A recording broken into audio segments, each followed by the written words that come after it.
আসসালামু আলাইকুম প্রিয় চাকরি প্রত্যাশী বন্ধুরা, দেখতে পাচ্ছেন অতিরিক্ত জেলা ও দায়রা জজ দ্বিতীয় আদালতের কার্যালয় নাটোর জেলায় 12 জানুয়ারি 2025 তারিখে একটি নিয়োগ বিজ্ঞপ্তি প্রকাশিত করেছে। এই বিজ্ঞপ্তিতে আপনারা সকল জেলা থেকে আবেদন করতে পারবেন। ছেলে মেয়ে উভয় প্রার্থীরা আবেদন করতে পারবেন। চলুন কথা না বাড়িয়ে এই নিয়োগ বিজ্ঞপ্তি সম্পর্কে বিস্তারিত দেখে আসি। তার আগে ছোট্ট একটি রিকোয়েস্ট, ভিডিওটিতে একটি লাইক করুন এবং চ্যানেলে নতুন দর্শক হয়ে থাকলে চ্যানেলটি সাবস্ক্রাইব করুন। এখানে দেখতে পাচ্ছেন নাটোর জেলা ও দায়রা জজ আদালতের অধীনে বিভিন্ন আদালত ও দপ্তর নিম্নলিখিত শূন্য পদসমূহে সরাসরি নিয়োগের নিমিত্ত বর্ণিত শর্তাবলী সাপেক্ষে প্রতিটি পদের পাশে উল্লিখিত যোগ্যতা সম্পন্ন বাংলাদেশি স্থায়ী নাগরিকদের নিকট হতে দরখাস্তের আহ্বান করা যাচ্ছে। দেখতে পাচ্ছেন এখানে নিয়োগ করা হবে 60 মুদ্রাক্ষরিক কম্পিউটার অপারেটর। একজন লোক নিয়োগ করা হবে। বেতন প্রদান করা হবে 11,000 টাকা থেকে 26,590 টাকা। এ পদে আবেদন করার জন্য কোনো স্বীকৃত বিশ্ববিদ্যালয় হতে স্নাতক বা সমমানের ডিগ্রি থাকতে হবে। লিপি টাইপিংয়ের গতি প্রতি মিনিটে ইংরেজি 80 শব্দ এবং বাংলা 50 শব্দ গতি থাকতে হবে। কম্পিউটার টাইপিংয়ের গতি ইংরেজি 30 শব্দ এবং বাংলা 20 শব্দ গতি থাকতে হবে। সরকার কর্তৃক অনুমোদিত প্রতিষ্ঠান হতে লিপি ও কম্পিউটার কোর্সের সনদপ্রাপ্ত থাকতে হবে। ক্রমিক 2 নিয়োগ করা হবে 60 মুদ্রাক্ষরিক কম্পিউটার অপারেটর। 7 জন লোক নিয়োগ করা হবে। বেতন প্রদান করা হবে 10,200 টাকা থেকে 24,680 টাকা। আবেদন করার জন্য এইচএসসি বা সমমানের পরীক্ষায় উত্তীর্ণ হয়ে থাকলে আবেদন করা যাবে। লিপিতে টাইপিংয়ের গতি প্রতি মিনিটে ইংরেজি 70 শব্দ এবং বাংলা 45 শব্দ গতি থাকতে হবে। কম্পিউটার টাইপিংয়ের গতি প্রতি মিনিটে ইংরেজি 30 শব্দ বাংলা 25 শব্দ গতি থাকতে হবে। এছাড়া সরকার অনুমোদিত প্রতিষ্ঠান হতে লিপি এবং কম্পিউটার কোর্স সনদপ্রাপ্ত থাকতে হবে। দেখতে পাচ্ছেন ক্রমিক 3 নিয়োগ করা হবে বেঞ্চ সহকারী অথবা নাজির অথবা নিম্নমান সহকারী অথবা অফিস সহকারী কম্পিউটার অপারেটর। এ পদে 10 জন লোক নিয়োগ করা হবে। বেতন প্রদান করা হবে এখানে দেখতে পাচ্ছেন 9,300 টাকা থেকে 22,490 টাকা। আবেদন করার জন্য এইচএসসি বা সমমানের পরীক্ষায় উত্তীর্ণ হয়ে থাকলে আবেদন করা যাবে এবং কম্পিউটার টাইপিংয়ের গতি ইংরেজি 30 শব্দ এবং বাংলা 20 শব্দ গতি থাকতে হবে। ক্রমিক 4 নিয়োগ করা হবে জারিকারক। এ পদে 6 জন লোক নিয়োগ করা হবে। বেতন প্রদান করা হবে 8,500 টাকা থেকে 20,570 টাকা। এসএসসি বা সমমানের পরীক্ষায় উত্তীর্ণ হয়ে থাকলে আবেদন করা যাবে। ক্রমিক 5 নিয়োগ করা হবে অফিস সহায়ক। এ পদে 10 জন লোক নিয়োগ করা হবে। বেতন প্রদান করা হবে 8,250 টাকা থেকে 20,010 টাকা পর্যন্ত।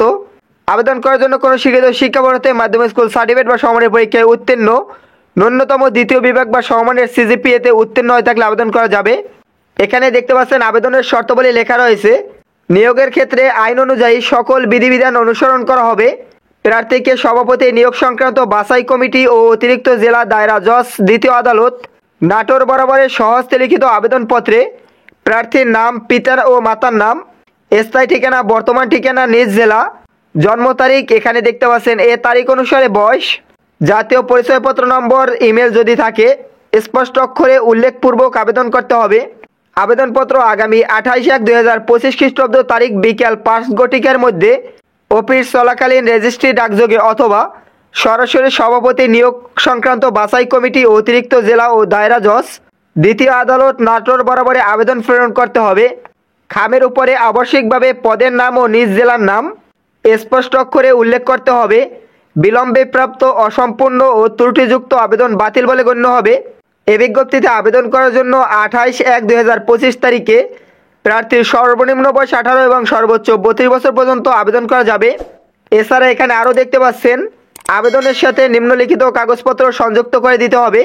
প্রথম শ্রেণী গেজেটেড কর্মকর্তা কর্তৃক সত্যায়িত শিক্ষাগত যোগ্যতার সকল সনদের লিপি অথবা কম্পিউটার কোর্সের সনদ, কোঠায় আবেদনের ক্ষেত্রে কোঠার সনদের সত্যায়িত অনুলিপি, প্রযোজ্য ক্ষেত্রে জাতীয় পরিচয়পত্র অথবা জন্ম নিবন্ধন সনদের মূল কপি ও সদ্য তোলা 3 কপি, পাসপোর্ট সাইজের রঙিন ছবি, প্রার্থীর সঠিক নাম ঠিকানা সহ 20 টাকার একটি অব্যবহৃত ডাকটিকিট সম্বলিত 9x5 এবং 4x5 ইঞ্চি খামের একটি ফেরত খাম।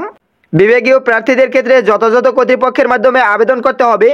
প্রার্থীদের লিখিত পরীক্ষার তারিখ, স্থান ও সময় প্রবেশপত্রের মাধ্যমে জানানো হবে। এরপরে দেখতে পাচ্ছেন মৌখিক পরীক্ষার অংশগ্রহণের সময় প্রার্থীকে অবশ্যই শিক্ষাগত যোগ্যতা ও অন্যান্য সকল সনদের মূল কপি প্রদর্শন করতে হবে। বিজ্ঞপ্তির পদের সংখ্যা প্রয়োজনে কম বেশি অথবা এই বিজ্ঞপ্তি আংশিক বা সম্পূর্ণ বাতিল করার ক্ষমতা কর্তৃপক্ষ সংরক্ষণ করেন। নিয়োগ সংক্রান্ত বিষয়ে কর্তৃপক্ষের সিদ্ধান্ত চূড়ান্ত বলে গণ্য হবে। বিগত 12/1/2020 খ্রিস্টাব্দ তারিখে দৈনিক প্রথম আলো ও দৈনিক উত্তরবঙ্গ বার্তা পত্রিকায় প্রকাশিত নিয়োগ বিজ্ঞপ্তির মূলে আবেদনকারীদের পুনরায় আবেদন করার প্রয়োজন নেই। তবে বয়স থাকলে অন্য পদের আবেদন করতে পারবেন। অর্থাৎ এই বিজ্ঞপ্তিটি 12/1/2020 তারিখে ইতিপূর্বেও প্রকাশিত হয়েছিল। ওই সময় আপনারা যে সকল প্রার্থীরা আবেদন করছিলেন তাদের পুনরায় আবেদন করার প্রয়োজন নেই, তবে আপনারা চাইলে অন্য পদে আবেদন করতে পারবেন। একজন প্রার্থী চাইলে একের অধিক পদে আবেদন করতে পারবেন, তবে সকল পদের পরীক্ষা একই তারিখে একই সময় অনুষ্ঠিত হবে। এক্ষেত্রে আপনারা সকল পদের সকল পরীক্ষায় অংশগ্রহণ করতে পারবেন না, তাই বুঝে শুনে যে কোনো একটি পদে আবেদন করাই উত্তম হবে। এই ছিল আজকের নিয়োগ বিজ্ঞপ্তি। এই নিয়োগ বিজ্ঞপ্তি সম্পর্কে এছাড়াও যদি আপনাদের কোনো প্রশ্ন থাকে কমেন্ট বক্সে আমাকে জানাতে পারেন এবং নিত্য নতুন চাকরি বিজ্ঞপ্তির আপডেট জানতে আমাদের এই চ্যানেলটি সাবস্ক্রাইব করুন। ধন্যবাদ সকলকে।